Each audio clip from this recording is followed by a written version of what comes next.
I don't think there's I don't think there's any way I can say this.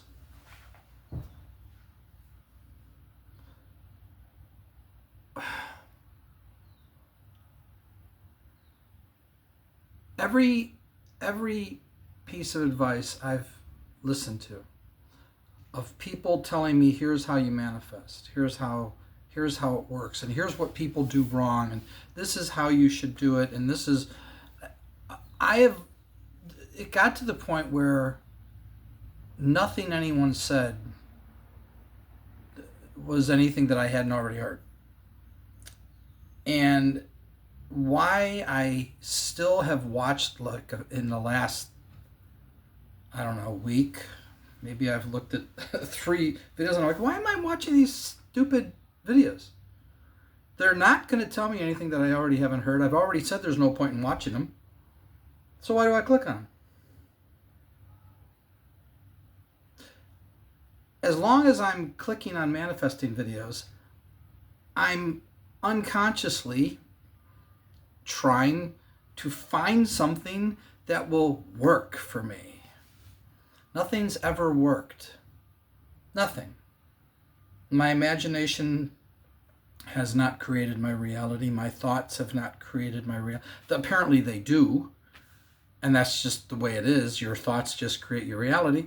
So I'm left with then the summation of my life makes it virtually impossible for me to get anywhere, because, which would explain why the last 6 years of me trying to do this, to make this work, have amounted to nothing, because the summation of my life is there's been too many failures and too many issues with me. Maybe it comes back to the fact that my dad suffered from depression and mood swings his entire life. I mean, he would go in the bedroom and close the door and be gone all day because he was so depressed. And like I said in a previous video, he was a guinea pig for the psychiatrists. They had him on things like Ativan, Wellbutrin. They tried Prozac with him. He was convinced that he was mentally ill, and therefore there was nothing he could do. He had to have meds to function. Yet we went camping in the 70s, Yellowstone Lake, Wisconsin, fishing on the lake. Some of the best times of his life that he would fondly remember, those times. He created all kinds of art that would blow your mind if you looked at all of his art. I have a video of, I'm not a video. I did make a video of some of his art. But you can Google his art, Tristan Meineke. You should watch the video of our art show. It's the people who were working with us made a video of it. He created hundreds of pieces of art, some pieces 13 feet tall. Some of it's been destroyed. Some of it's in storage. It'll probably sit there forever. And yet he was trapped in a cycle that he believed that he was helpless to do anything about, and it became his crutch. I'm mentally ill. What do you think? What do you expect of me? I'm mentally ill. That became his excuse. And I grew up in that environment, and I was mentally messed up without even realizing it, that I was mentally messed up.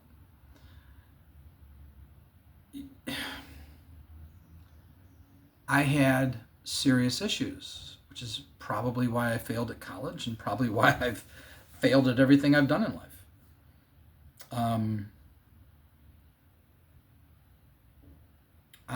I cannot think of one thing in my life that I really was great at. Played trumpet all my life, but I never amounted to anything with it.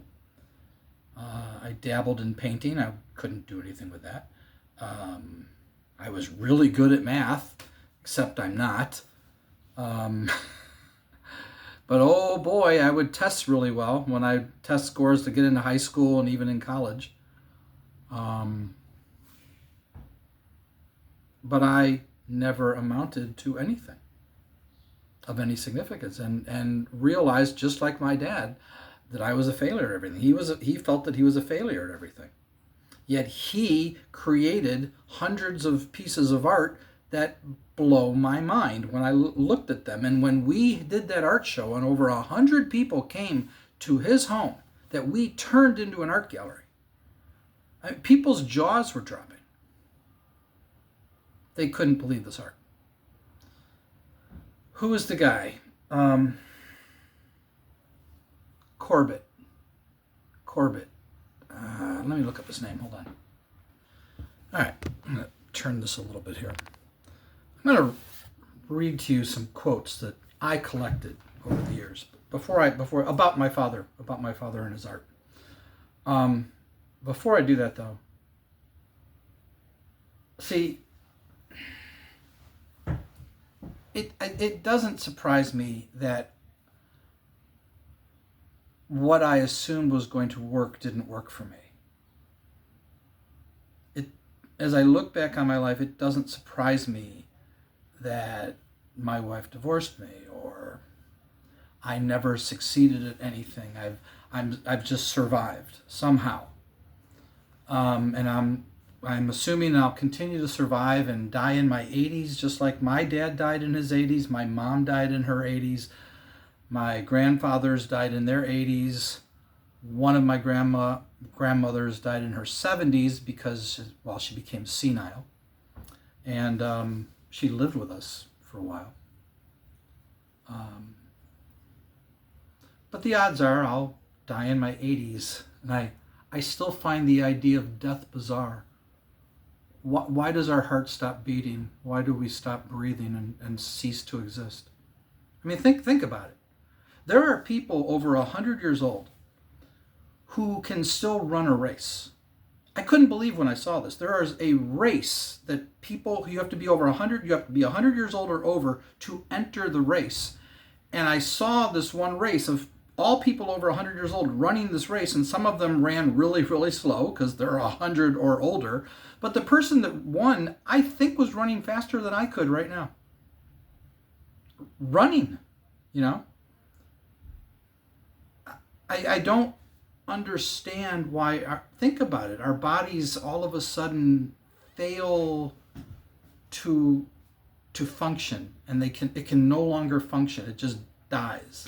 It's very bizarre. I gotta pause again. But all my life I've looked at the utter futility of life, and it's no different. I'm no different than anyone else. I was just reading guys like Leo Tolstoy and Dostoevsky, however you pronounce his name, were trying to find the meaning of life. And Tolstoy came to a really interesting conclusion because he wasn't satisfied with all the great wealth that he had and the great life that he was living. And he wanted nothing to do with it anymore. You know, I have a... I walk dogs for a living. This one guy used to walk his dog. And he said, hey, yeah, you're not going to need to walk my dog anymore. I'm retiring. I was like, oh, congratulations. He owned a nice house. And he lived on the second floor of the house. It's like a 2-flat. And I think he rented out the first floor. It's a cool place. He's an absolute slob. Typical male bachelor living in a house. So he's done. And all of a sudden he texts me, hey, are you still walking dogs? This is like, I don't know, 1 or 2 years later, probably 2 years later. I'm guessing around 2. And I said, yeah. And he goes, I decided to go back to work, but I'm going to need you once a week. And every now and then I'll need you like 2 or 3 times a week. But usually just one day a week's all I need. And he said he went back to work because he was bored.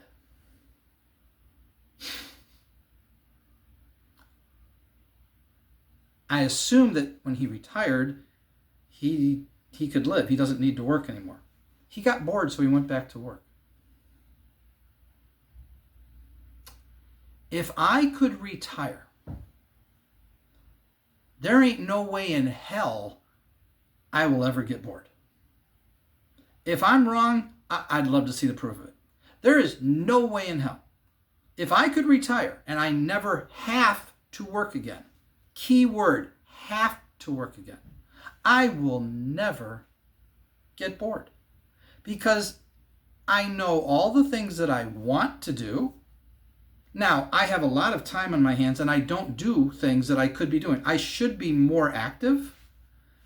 And the reason I'm not doing all the things that I want to do are two. There's two reasons for it. One is I'm depressed because of my situation, that I don't have the freedom that I want, and that's the only reason I've ever been depressed. And I'm not depressed like I don't walk around, oh, everything sucks. But I do get down, but not nearly as much anymore. But it's also because I don't feel motivated to do the things that I want to do, because I still have to get up and go to work every day, and I still feel trapped, and that sucks the joy out of you. Feeling trapped you will lose your motivation. If I wasn't trapped, I want to say 100% certain, but I guess I can't say 100% certain, 99.9% certain, then I would be very active all the time, because I'd be free. And what amazes me about life is that we've had all these great thinkers throughout time, and all we have to do is create this wonderful life for everyone. My favorite quote remains Buckminster Fuller. I'm going to read that quote. Hold on a second. All right. I've got two quotes by Buckminster, and I posted them before, but I'm going to read them to you. And this guy died in the 1980s, so he's very recent. Buckminster Fuller. He created what's called the geodesic dome. You can look him up about his story. It's fascinating. He became I don't know if he became a recluse, but anyway, I see the utter futility of this life, and yet all I've ever wanted was to be free to do the things in life that I want to do. But even I do see the one problem is that death is approaching, and I can't escape that. And I believe that is what is either driving us to this insanity, or instilling us in us this need that we need to accomplish something with our life. And I'm sorry, I don't think it's important, and I could be totally wrong about this. Is it really important that we accomplish something in our life? How many people in history have accomplished something with their life? How many? You know, there's a lot of people that have accomplished something in their life. My dad accomplished something. He did a whole bunch of paintings, and they sat he kept them in his studio. And every time we moved, we had to move all of his paintings. It was just ridiculous. He had this. I wonder if I can show you a picture of we took a really nice shot of his studio, his art studio, after he died. And it's, I'll see if I don't know if I'll find that. But this place was huge. Like I said, some of these paintings, they were so big that we couldn't even get them in the last house he moved to. There were 4 pieces they couldn't get them in the house. They had to put them in storage. And ultimately they ended up not being able to pay for them, and I forget what happened, but at least one of them got destroyed. They may have all gotten destroyed. Fortunately, we do have a picture of one of them. It's an unreal piece of art. But wait till you hear these quotes. But this is what Buckminster Fuller said. It is now highly feasible, and remember he died in the 80s, so he said this, I think, in the 70s. It is now highly feasible to take care of everybody on earth. Oh, that's socialism, taking care of everybody. Why, that's no good. Yeah, it is. People who think this is a stupid idea, to take care of everybody. Oh, then people will just be lazy and they'll lay around and do nothing. People will be free to do what they want. Listen to the rest of what he says here with these 2 quotes. It is to take care of everybody on earth at a higher standard of living than any have ever known.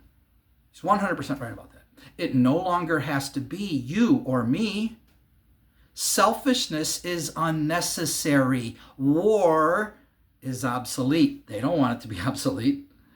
It is a matter of converting the high technology from weaponry to livingry. That's it. But my favorite, and that's my second favorite, this one. We should do away with the absolutely specious notion that everybody has to earn a living. Are you earning a living? What are you doing to earn a living? It is insanity. And I've always said this. And so when I saw this man, I said, oh my God, here, this is me. The hell? If this guy lived like in the 17 or 1800s, I would have swore I'm him reincarnated. Except he went on to create the geodesic dome, which is an actual achievement, where I have done nothing. But anyway,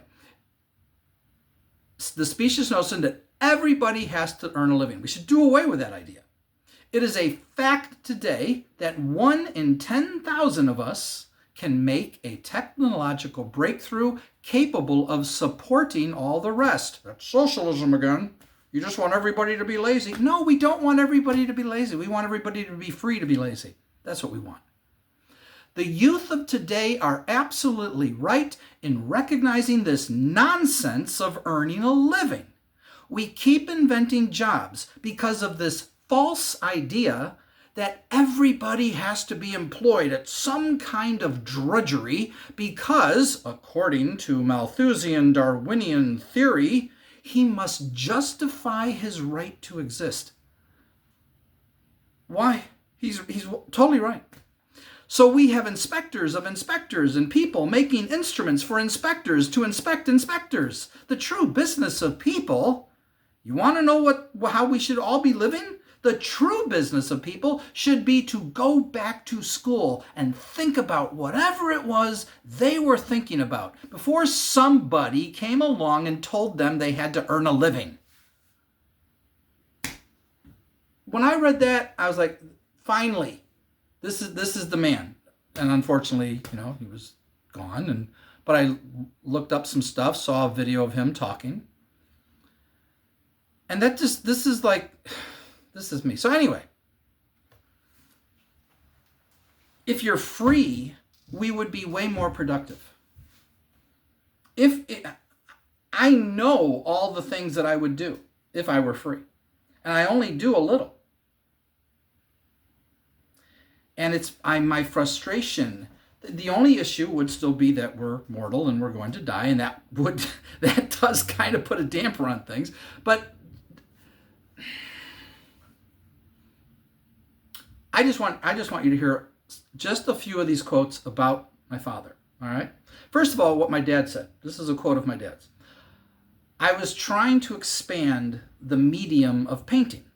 Above all, I wanted to do away with good composition. I aimed at breaking down form. I changed the shape of the work and quit relying on frames.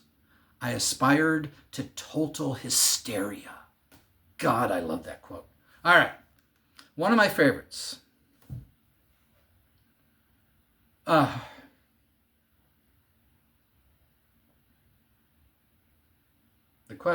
Jesus. The question is, can I do this without breaking down? And I don't know why it affects me this way. I had a good relationship with my parents. I guess that's why I miss them terribly. And I guess it's because when I see the effect that his paintings had on people, and yet he amounted to nothing, but it's his own damn fault that he amounted to nothing because he told the art world to go F themselves. He punched guys in the face. He hated gallery owners and he hated art curators. He hated them because they were phony. They didn't care about anything. They just wanted to make money. They didn't care. They didn't have integrity. They were assholes. And so he told them they were assholes. And they said they didn't want him around anymore. All right, this wonderful quote. This guy, my brother meets this guy in the 70s. Very, I don't know if eccentric is the right word. He was an odd guy. He's in the Surrealist movement. Franklin Rosemont is his name. And my brother said, "Oh, I don't know if you'd call his art surrealist, but he's got some wild art. Maybe you'd like to come see it."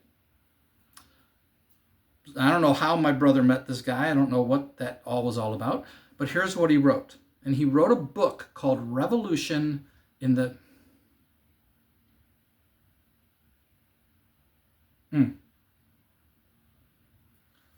Just need to stay calm.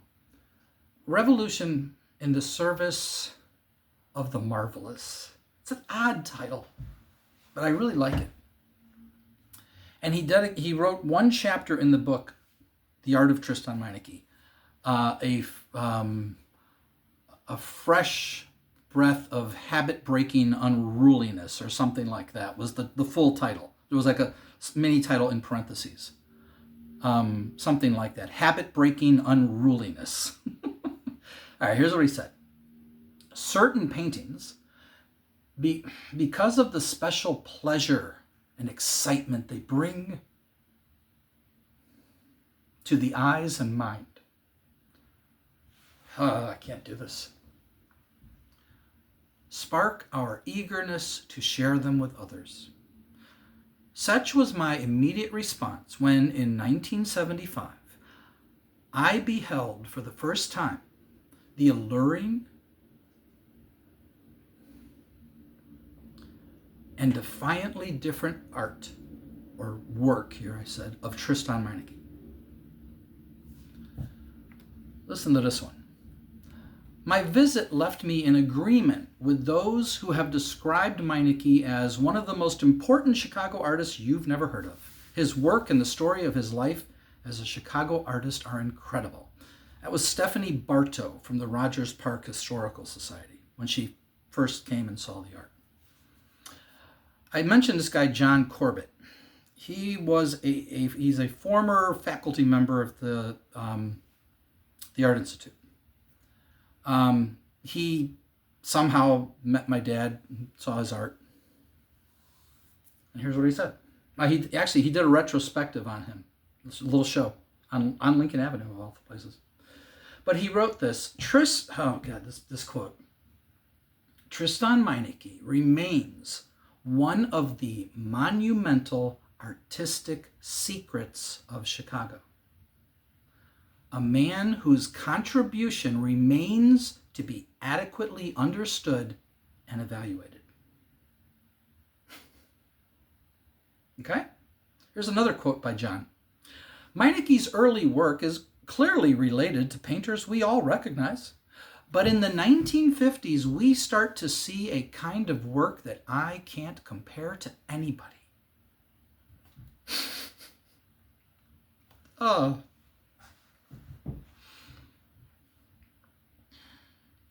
And my dad believed he was a failure. And in one sense he was, because he never amounted to anything as an artist, but he did create the art that did this to people. There was this one painting called General Bodies. It was a really bizarre piece of art. It was a rack, long thing, and the mannequins were, full-size mannequins. Okay, and they're painted blue, and there's like 5 of them, women, okay? Women mannequins. And what he did, this painting has been destroyed, sadly. He took the heads off the mannequins. Now picture 5 mannequins like this, and I might have a picture somewhere, but I don't know where. And then he got them so they'd all hold, and he put this box around them. It's about like this. It's about this tall, okay? So it's this box going all the way around the 5 mannequins. But you see the mannequins, and in the box were the heads and the arms all piled in here like they're like really crazy. And he painted it so that the arms were looking like they're all bloodied, and the neck was all bloodied, and the head's just laying in there, and it looks really, really creepy.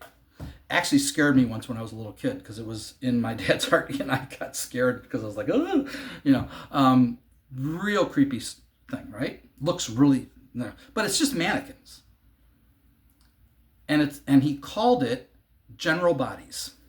And they're in the rack of these arms and heads was a little sign about this long, and it said General Bodies. I don't know where he got the sign from. People were standing next to this piece in our, what we had turned into an art, a museum, an art gallery, his home. We turned his home into an art gallery. People were taking pictures, standing next to this thing. And I walked in and there was this young couple, and he is taking a picture of her standing next to this. And I said, I take it you like this art? And she looked at me, she's like, she was so like excited. I thought she wanted to kiss me for a moment. She looked so excited. And I forget what she said, but they were in awe. I've never seen anything like this. This is the most incredible artist I've ever seen, blah, blah, blah, blah, blah, blah, blah.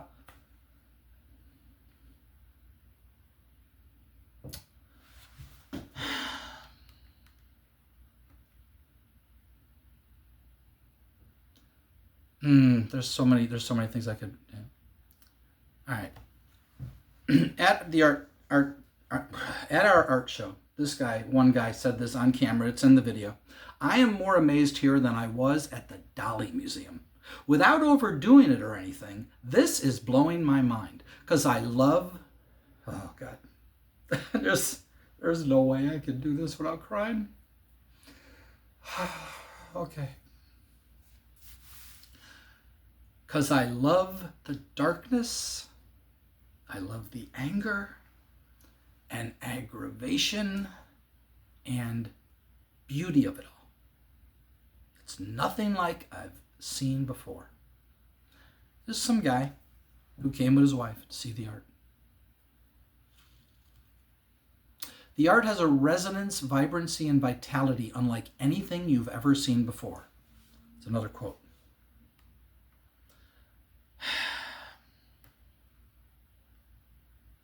That's all. I don't need to read anymore. There's a imagine creating art that good and you felt that you were a failure.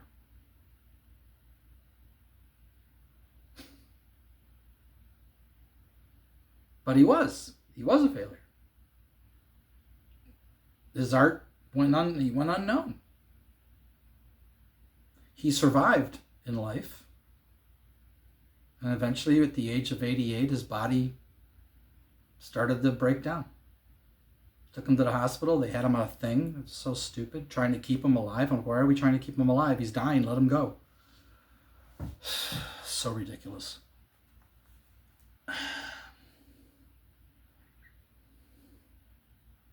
When I think about the fact that I most likely have 20 to 25 years left to live, and the odds seem like this is just going to end and I'm never going to get any of the things that I want, and I have to let that go, not let that overwhelm me, not let that make me feel like just giving up and throwing in the towel, but at the same time saying, yeah, but everything you do is amounted to nothing. Everything you do isn't going anywhere. Oh, but you made really nice videos and you say lots of neat things and you sound really nice and kind and blah, blah, blah. Yeah, okay, sure. Most people are nice. Most people are nice. It's only a few that are assholes. And I've been an asshole at times. I haven't always been nice. I haven't always been a good person. I've been a dick sometimes. I've said things that I wish I could take back. Went on tirades of foul-mouthed swearing.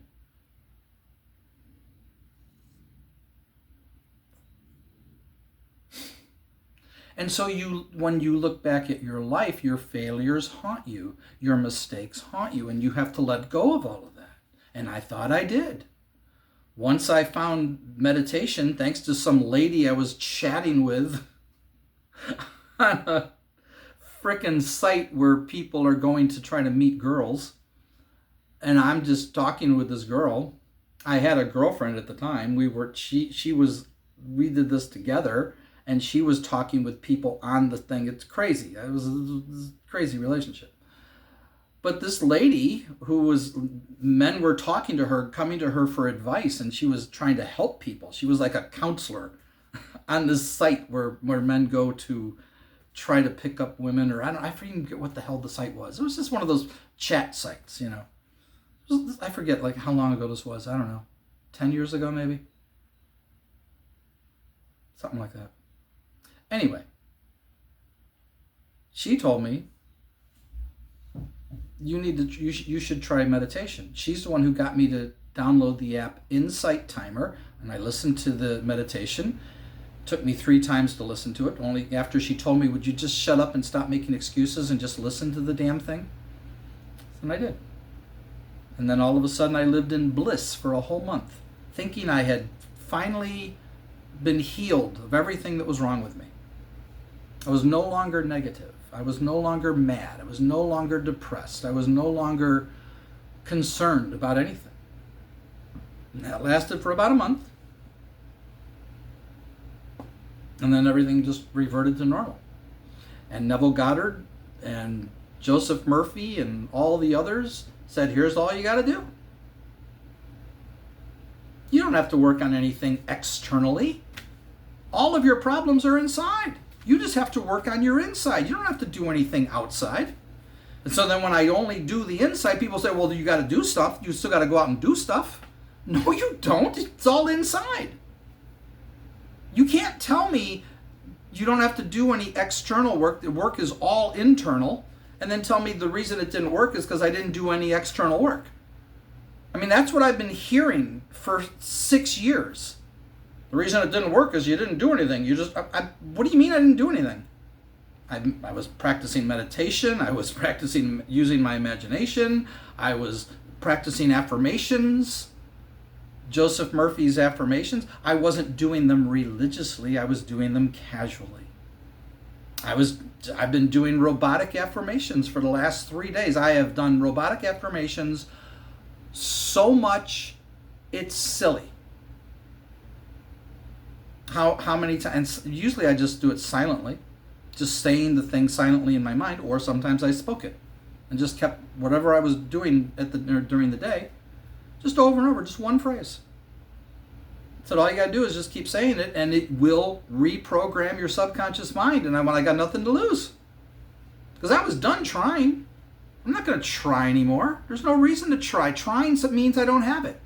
If I'm trying to get it, then I don't believe I have it. If I believe I have it, I'm not going to try to get it. I already got it. So I just accepted that I already have it, so let's just be happy right now, since I already have it. But then I said, well, I might as well do robotic affirmations. Why not? What if it works? What if this transforms my life? Well, maybe I just got to do it for like 2 months instead of 3 days. 3 days isn't enough. You got to keep doing it. Well, maybe I will. I've said that statement at least 1,000 times now, robotically, because it's easy. I'm out walking dogs. I just say it silently to myself. When I'm driving my car to my next dog walk, I say it in the car.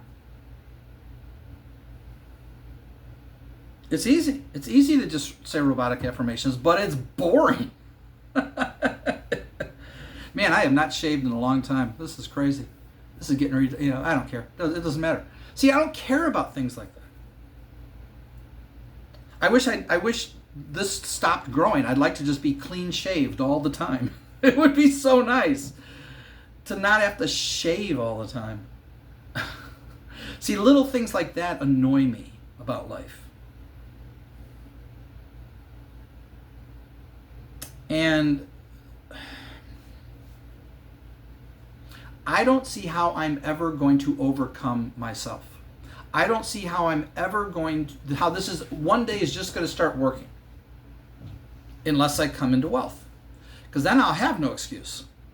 Because if I come into wealth, and the odds of that happening are really low, then I don't have an excuse. Because then I can retire. And then I can live the life that I've always wanted to live. So now I have zero excuse. So I said to God, prove me wrong. Give it to me. You asked Solomon, God asked Solomon, what would you like? And Solomon said, he decided he wanted wisdom. And God said, you could have had anything you wanted, yet you only asked for wisdom and you didn't ask for wealth. So I'm going to give you both. And Solomon, he became the wisest man in the world and the wealthiest man in the world, according to the Bible. Basically, that's what happened to him. And he had more women than I care to think about, like 3,000. But polygamy is wrong. Remember that, folks. The man of God, Solomon, the wisest man in the world, had like 3,000 concubines and I think something like 300 wives, something like that. I don't even know. But polygamy is wrong, right? It's immoral. Where does the Bible say polygamy is immoral? I've never seen a verse. I'm just saying I find it odd that the Bible, where we get our morals from, the Western civilization was based on biblical morality of one man and one woman and husband and wife, and polygamy is done with, When the Mormons tried it, it didn't go well, and apparently some still do it. But there's polygamy practiced all over the world. I'm somewhere. I don't know where. I don't know the details, but why am I talking about polygamy? I don't know. Because I want 5 wives. So there you go. 5 would be good. Solomon had 300 and 3,000 concubines. I'm not, I'm nothing compared to that horny.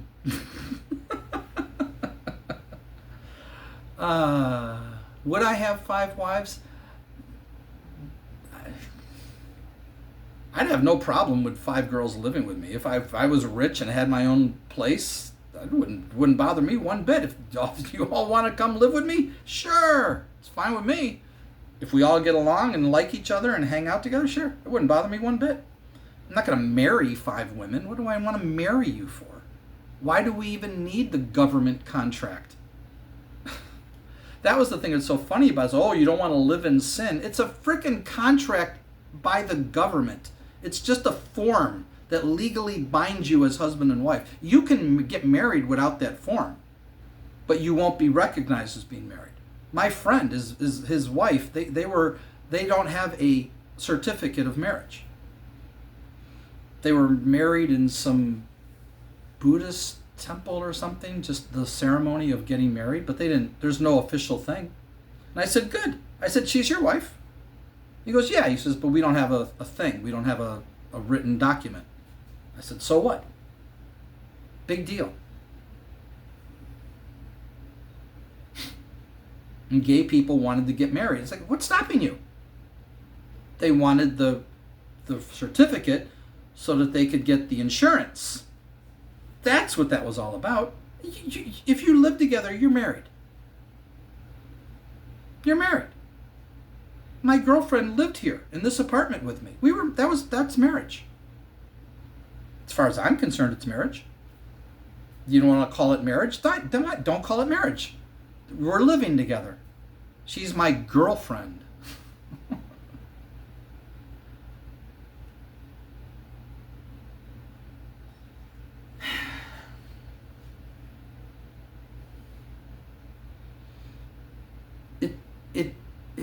It's so, I'm my own worst enemy because I will inevitably fall back on my fears and of my past failures that will continue to remind me that I'm not going to succeed.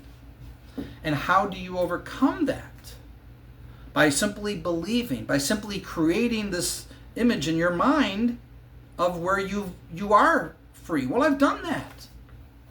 I've swam in my pool, in my dream home, with my ex-wife, back together again, with her, swimming in my pool. I've played pool in my basement on my really cool pool table, with my kids who are now grown. In my imagination, I'm playing pool with them. playing Dungeons and Dragons in my Dungeons and Dragons room.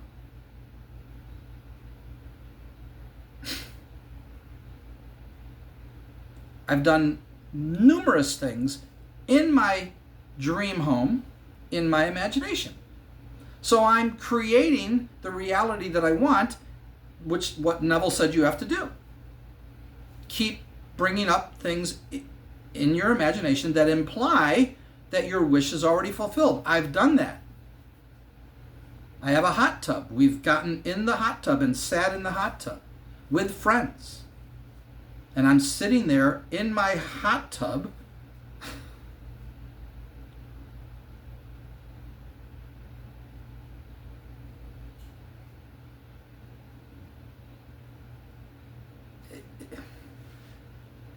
I have created images of my dream home more times than I can think about. So that's literally doing what Neville said to do. Create a scenario.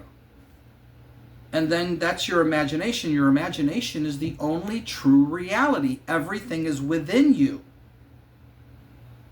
So if you imagine it, if you create it in your mind, that reality will harden into fact over time if you continue to do it. Nothing happened. I was devastated when nothing happened. I was shocked when nothing happened, and I was told I was doing it wrong. But I was literally imagining that I was living the life that I want to live. I was visually creating this life in my mind. Not all the time, but every day, at least a few times. And no matter what I did and how I did it, on all the advice that I've gotten over the last 6 years, here's what you're not doing right, Scott. Here's how you do it. This is what you got to do. You have to realize that you're already there, that you're already in Barbados, that you're already there. That's why I'm visualizing it and creating it. Like I've said, I've swam in my pool. I've dove under the water. I imagine myself diving under the water, looking and coming up out of the water. I'm there.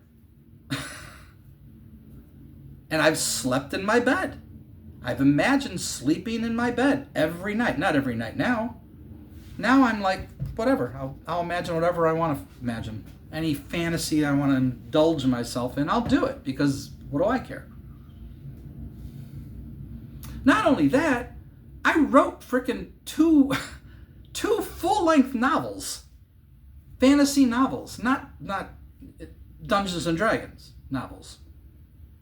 And I really thought I had something magical that I had written, something that was really different. I was certain of it, because it came from within me, and it came in the most bizarre ways at times. Ideas for things that I had no clue what to write. And this wonderful old lady whose dog I was walking just told me, don't worry about it, just relax. She said, stop thinking about it. Go take a nap and you'll wake up and you'll have an idea. And that's literally what happened to me. I had to write background chapters for each of the characters in the story. There were 9 chapters to write. I had one written, one I had an idea of. The third one I had a little bit of an idea of, and the other ones I had no clue what to write. And I didn't think I was going to be able to finish my book. And thanks to that old lady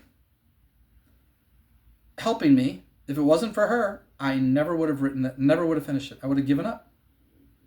And so when I finished it and I figured out after struggling and not knowing what the hell I was doing, finally got it on Amazon, I started to cry. My book was officially on Amazon. And I ordered copies. And I sent 5 copies to my ex-wife and her 4 children, all in one package to where she was living. I've never been there. I assume they got them. And then when I finally wrote my second book, I did the same thing. 5 copies, send them. And nothing came of it. And so once again, I'm like, so I accomplished this and it amounted to nothing. And that's my dad. He accomplished all this and it amounted to nothing. Now, he walked away from the art gallery, but he was so frustrated dealing with these people. I understand why he did it.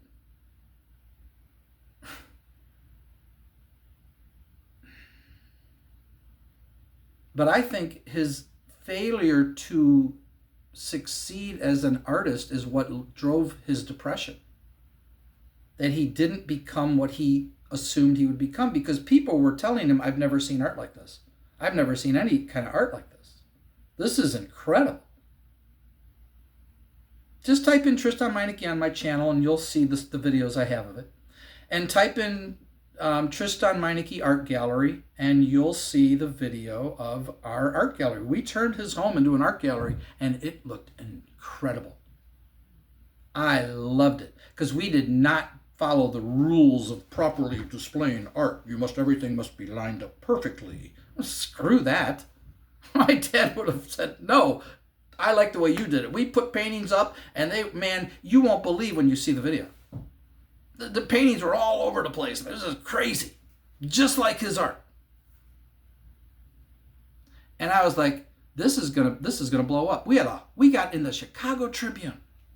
The people who were working with us called the Tribune. The Tribune sends out a guy and a cameraman. Full page article with pictures in the Entertainment Weekly, Arts and Entertainment Weekly, front page. Over 100 people come out. We sold, I don't know, 10, 15 pieces of art. We didn't make a ton of money, but we made, for us, we were blown away. And then about a month later of people continuing to come every day, like 3, 4, 5, 6, 7, 8, 9, 10 people every single day wanting to see the art, blown away they're just blown away. Jaws dropping. Never seen anything like this in my life. How come I've never heard of this guy? Over and over. Yeah, you know what? I will give you another one. Hold on a second here. Let me see if I can read these other quotes by Franklin Rosemont, the crazy surrealist man that he was. My dad's, they had a surrealist show in 1976 in Chicago. And they loved my dad's art so much that they put 15 of his pieces, many of them huge pieces, in the show. It was the biggest, more than any other artist that's in that show. And it was a world surrealist exhibition. It was a huge art show. He had the biggest section called the Domain of T-Bone Slim. Everyone had a domain. It was a domain of something, a domain of, and there were different themes. 15 pieces of his, more than any other artist. And here's another thing that Franklin said. And again, I've taken these quotes from his book, the chapter about my dad.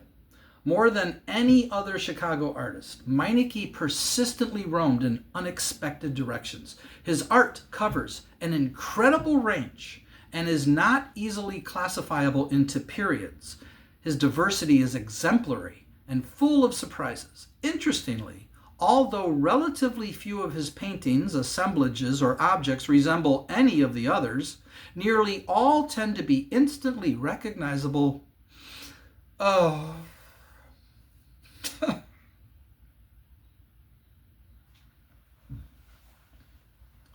As his and his alone. Too creative to confine himself to a unified or consistent style. You know how a lot of artists, they're known for their style and it's one style, like Jackson Pollock.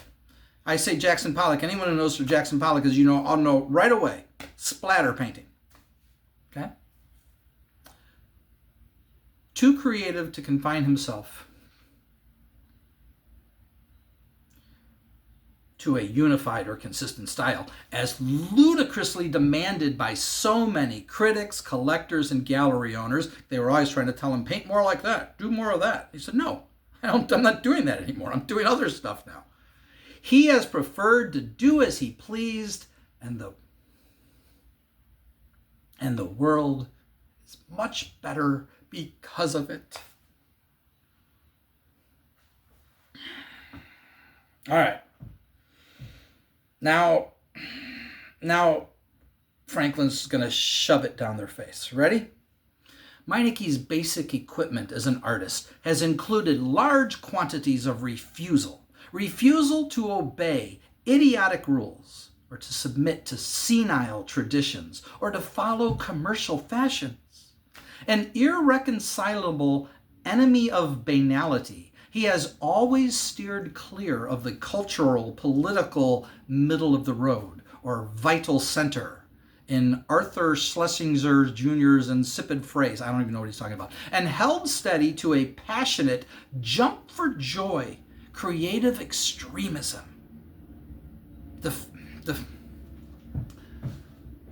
Defending the all-important prerogatives of poetry and dream. Ah, man, this is so hard for me. And I don't know why.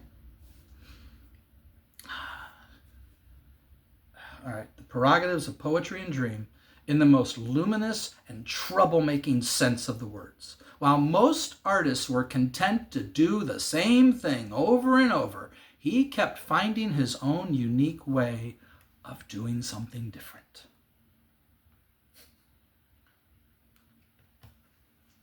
It's just...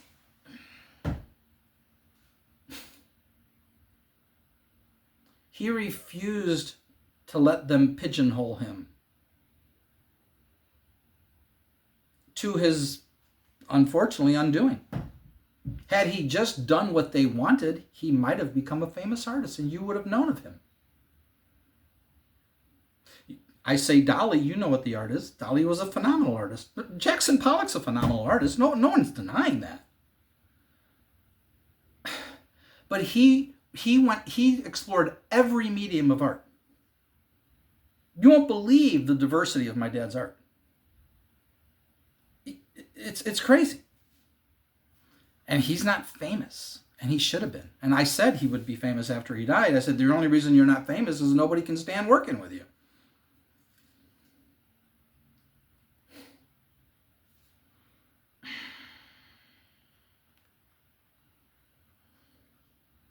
Somebody, speaking of Jackson Pollock, a friend of mine, who has a very good eye for art and is very meticulous in his ways, said Tristan's work is superior to Pollock's on every level. I couldn't believe it. I said, I got to write down what you just said. Pollock is pure abstractionism, while Tristan's is original, follows themes to which one can relate, and is innovative instead of derivative. No clue what he meant, but I wrote that down, man. Woo! I like what one guy said, your father was a genius. That's a simple thing. And one guy just said, it's crazy good, when he saw the art on Facebook. It's crazy good.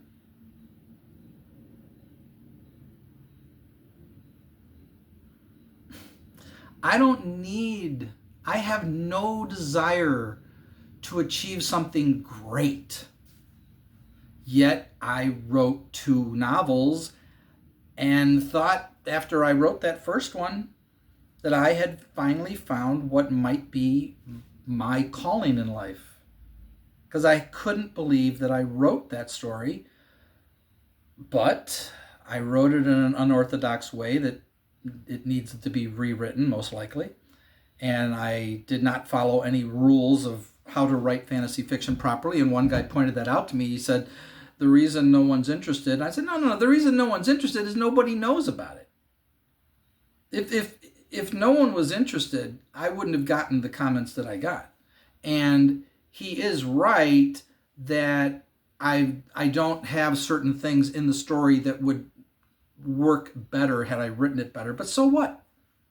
Big frickin' deal. I'm glad I didn't follow the formula for writing fantasy novels. I had no idea what the formula was, and I didn't care about the formula. I was going to write what I wanted to write. And when I didn't know what to write anymore, and the stories just came to me, would talk about your subconscious mind, I can't wait for certain people who are reading my book to hear the background stories of the 10 main characters. Now, one story is two characters, Sheila and Baal. That's one chapter.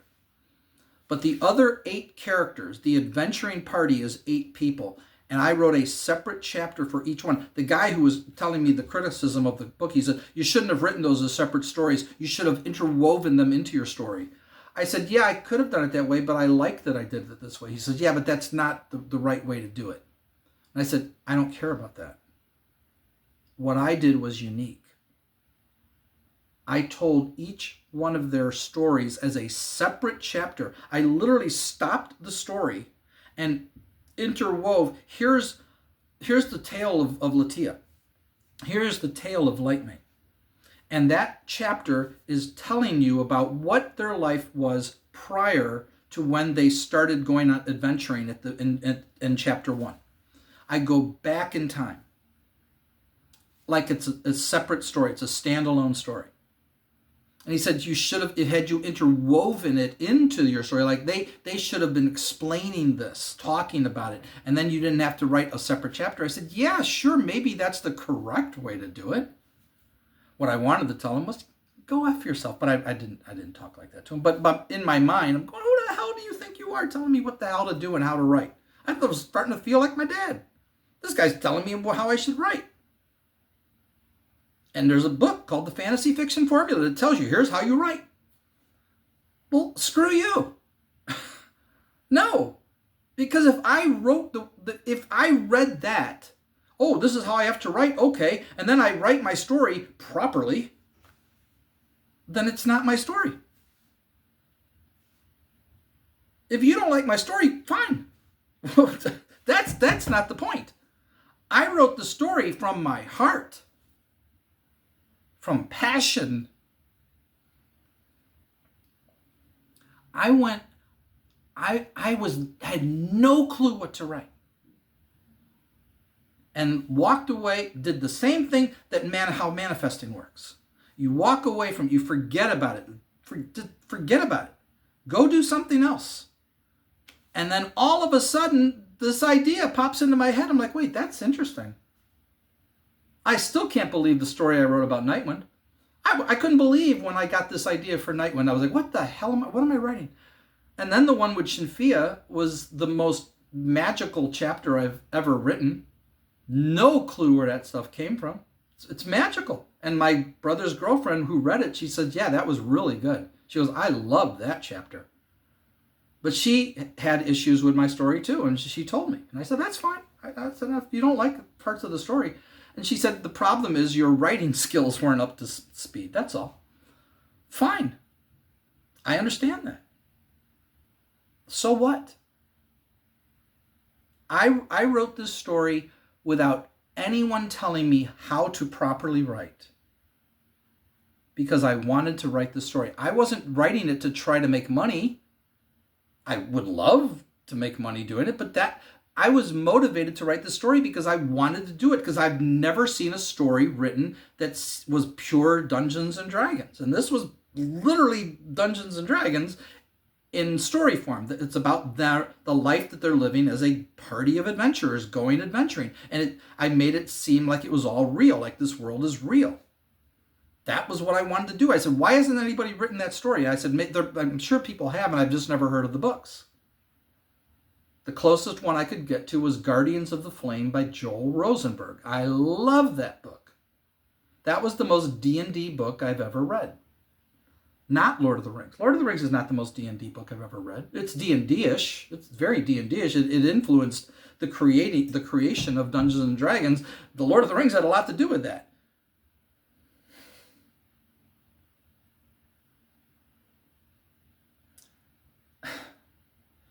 I'm just frustrated because I feel like nothing I do is going to change my reality in any significant way. And I'm just going to die in my 80s one day, and that'll be the end of it. And I have to be okay with that, because what does it matter? I'm going to die anyway. If my books amount to nothing, so what? I mean, it would be nice, but so what? It'd be great because I could retire. I'd love to be a full-time writer. I want to write 3 more novels. I want to write books 3, 4, and 5. Will I ever finish them? It's a 5-book series. Will I ever finish those books? I don't know. Be nice. I'd love to write for a living. That's fun. That's not working for a living. That's not why I would be earning a living. But the moment you become rich, I mean, J.K. Rowling doesn't work for a living anymore.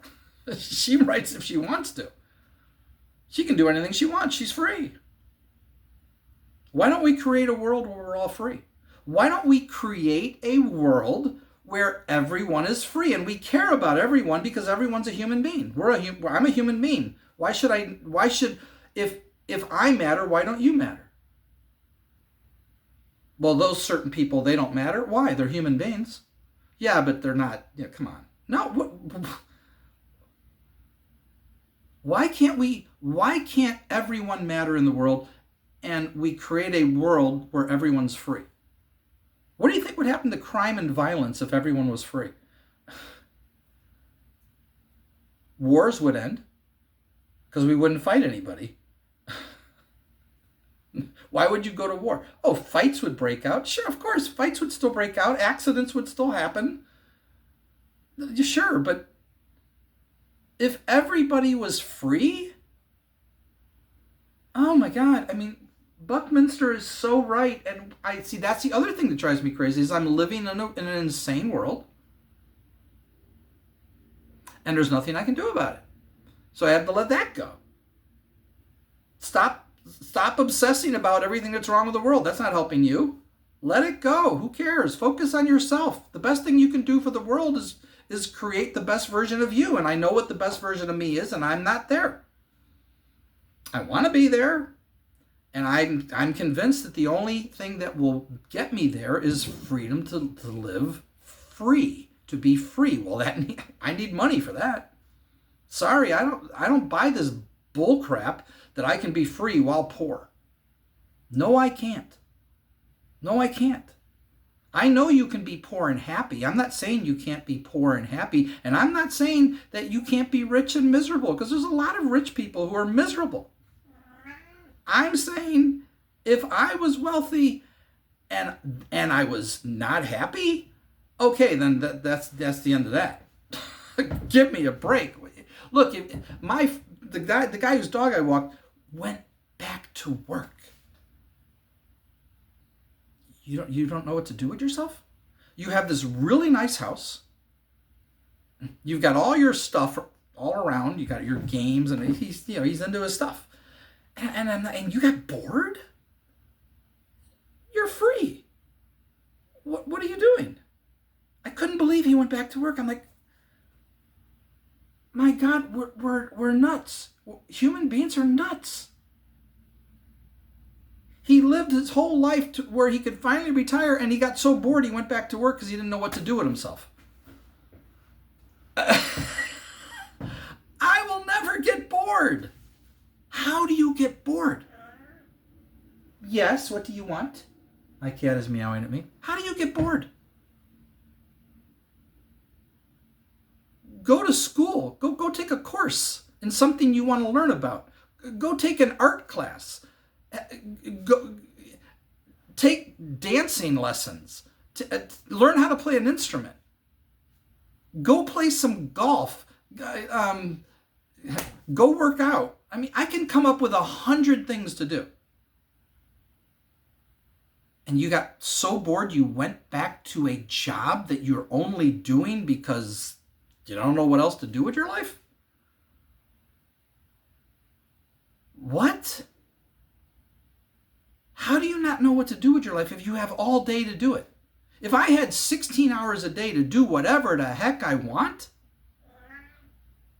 if I felt like laying around and doing nothing all day, sure, I could do that. But I also could spend 16 hours a day doing anything I want to do. And I wouldn't be happy?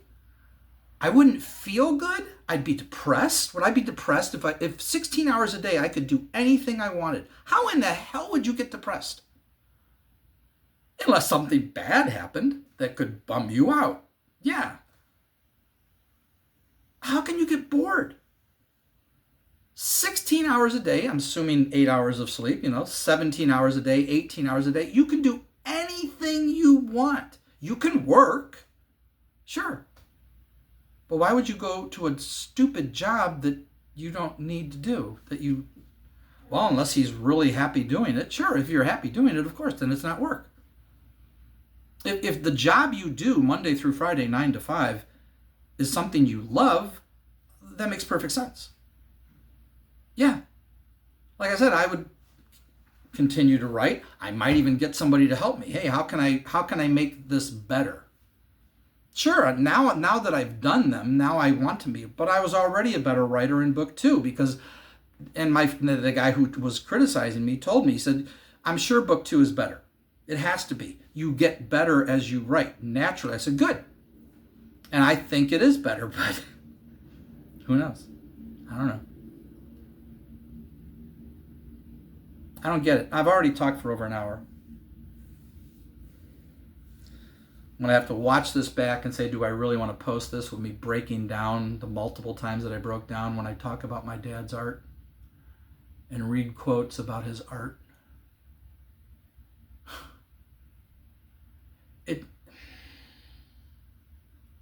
It's the fact that people don't know. When you know that there's something out there that's amazing. Like, imagine if my books were as good as Lord of the Rings, but I couldn't get anybody interested. They're not as good as Lord of the Rings. But imagine if they were. Boy, oh boy, my cat is just meowing. Here, let me get him in the screen here. I just do this to keep the dust off my keyboard. There you go. There you go, kitty. Keeps the dust off. It's a good idea. All right. So, I don't know why I keep making videos like this, but you know what? It feels good to talk to whoever will listen. Too bad we can't all just have beaming technology and all hang out somewhere real easily. Just, hey, we'll meet over at the place, you know. If only it was that easy. If only we lived in a Star Trek universe where we could all just meet somewhere and hang out for an evening, you know, just hang out like people do all over the world. That would be really cool. But we are, in a sense, I guess. I mean, when I listen to people, when I watch Cassie popcorn in bed watching a movie, I feel like I'm sitting with her watching the movie with her, and it's really, really cool. And all the other movie reactors who I occasionally watch, I only watch if it's a movie I want to see them watch. I'm waiting for her to watch Life of Brian by Monty Python. She watched The Holy Grail and enjoyed it. I'm like, oh, I can't wait for you to watch Life of Brian. That's a hilarious movie if you haven't seen it. So is the Holy Grail.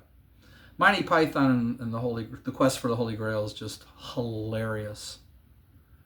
It's just so great. All right, I guess that's it. I'll talk to y'all later, I guess. Bye-bye.